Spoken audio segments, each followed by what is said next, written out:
أعوذ بالله من الشيطان الرجيم بسم الله الرحمن الرحيم رب اشرح لي صدري ويسر لي أمري واحلل عقدة من لساني يفقهوا قولي واجعل لي وزيرا من أهلي رب زدني علما رب زدني علما رب زدني علما آمین بسم اللہ الرحمن الرحیم سورۃ الفیل ہے جی، مکی سورت ہے، 105 نمبر ہے اس کا ترتیب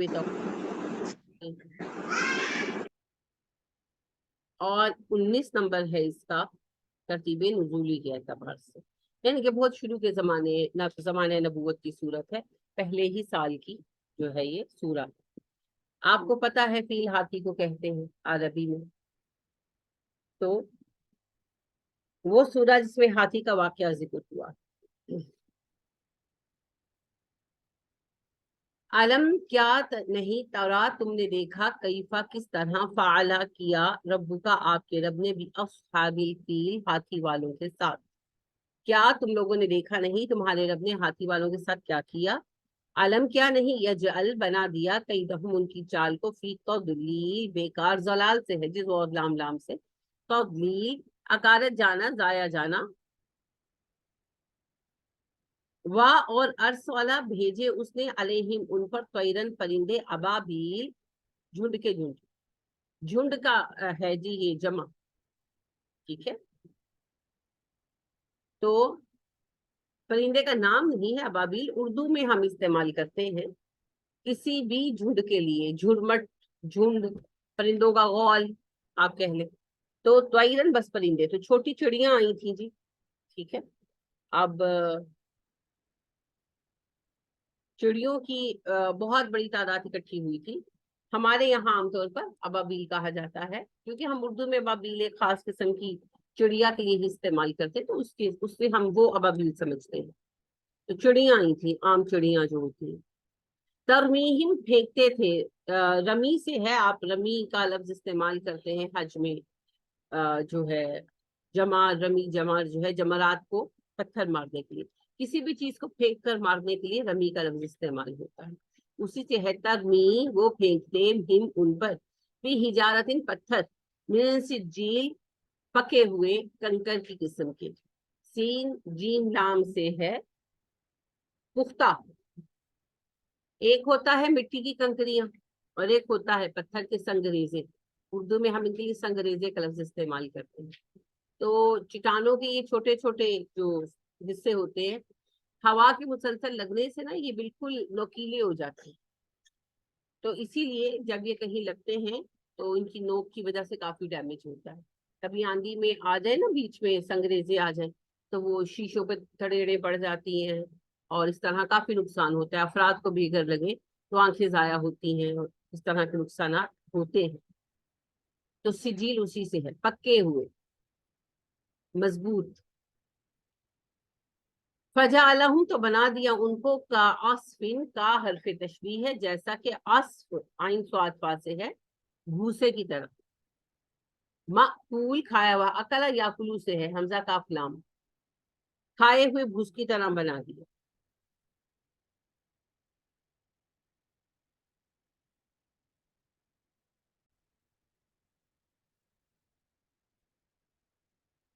سورہ فیل ایک واقعے کو بیان کرتی ہے، واقعہ بھی آپ کے علم میں ہے، نبی کریم صلی اللہ علیہ وسلم کی پیدائش کے سال میں مکہ والوں پر حملہ ہوا، ابرہہ نے کیا، یمن کا حاکم تھا، مذہباً عیسائی تھا، اور یمن والے سبھی اکثریت جو ہے وہ عیسائیوں کی تھی۔ جب یمن میں ایمان لانے والوں کو زندہ جلایا گیا، اس کے بعد ہی رومن گورنمنٹ جو عیسائی ہو چکی تھی، اس کے حکم پر حبشہ والوں نے، ابسینیا والوں نے یمن پر حملہ کر کے یمن کو فتح کر دیا۔ تب سے یمن عیسائی حکومت کے زیر اثر تھا، اور زیادہ تر آبادی عیسائی ہو چکی۔ یمن پر حبشیوں ہی کی حکومت تھی، یعنی کہ وہ ان کا ایک صوبہ بن چکا تھا۔ تو دراصل ابرہہ گورنر تھا یمن کا۔ تو ظاہری بات ہے کہ جو مکہ والے تھے تو بت پرست. اب اس بات کو لے کر ایک کھینچا تانی تھی، ناپسندیدگی تھی عیسائیوں اور عربوں کے مابین. تو پھر ایسا ہوا کہ اس نے چاہا کہ لوگ مکہ آنا چھوڑ دیں اور یمن کو اپنا مرکز بنائیں، جو پاسبل نہیں تھا کیونکہ لوگوں کی کعبہ کے ساتھ ایک اٹیچمنٹ تھی. اب باوجود اس کے دین حق پر تھا. اس وقت تو وہ مسلمان تھا نا، عیسائی تھا، لیکن اس نے حق پرستی نہیں کی نا. دین یہ تو نہیں سکھاتا کہ آپ کسی کی عبادت گاہ پہ چڑھ جائیں صرف اس وجہ سے کہ وہ عبادت کا مقبول ہے. ہم اپنے دین کی تبلیغ پراپر طریقے سے کریں گے اور لوگوں کو دین حق کی طرف بلائیں گے، انہیں حق اور باطل کا فرق بتائیں گے. پھر اگر جنگ ہوگی تو ہر چب باد آباد، پھر جو ہوگا دیکھا جائے. لیکن وہ سب کچھ تو نہیں کیا، البتہ لوگوں کو مجبور کرنے لگا کہ وہ یمن آئیں اور یمن کو اپنا مذہبی مرکز بنائے. اب بحیثیت عیسائی بھی یمن مرکز نہیں نہ بن سکتا عبادت. اگر ایک عیسائی کی نقطہ نظر سے بھی دیکھا جائے تو عبادت کا مرکز تو پھر بیت المقدس بنے گا. یمن کی کوئی مذہبی حیثیت نہیں بن سکتی. جیسے پاکستان اسلامی ملک ہو جائے، پورا کا پورا اسلامی ملک ہو جائے، صحیح اسلام نافذ ہو جائے، تب بھی مرکزی حیثیت نہیں پا سکتا، مذہبی مرکز کی حیثیت نہیں مل سکتی. وہ سعودیہ کو ہی رہے گی، وہ مکہ کو ہی رہے گی، وہ مدینہ کو ہی. حرمین وہی ہے، حرمین نہیں چینج ہو سکتے چاہے حالات کچھ بھی ہو جائے. تو یہ وہ حقائق ہے جن کو اس نے نظر انداز کیا.